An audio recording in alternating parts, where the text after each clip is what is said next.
In this video, I'm going to be showing you how to change language on the Samsung Smart TV. If you want to change from one language to another.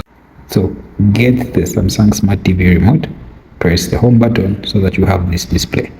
Okay? Yep. Then you're actually going to move down to see the option of settings right there. You see that? Press OK right there. Then press OK on all settings. Okay? Yes. Then now use the TV remote and move down to general and privacy. So press OK on general and privacy. You'll see this accessibility. You're going to move down to see where you see the language. Currently it's set to English. Okay, so what you do, you press OK right there. Okay, you should see the available options. Okay, so you select the language that you want. I'm going to go with French, which is Francais. Okay, for this video, for illustrative purposes. So when you get the language, press OK. And you can see right now it's in Francais, which is French. Okay, yep. Yeah, you can see the wording is now changed to French.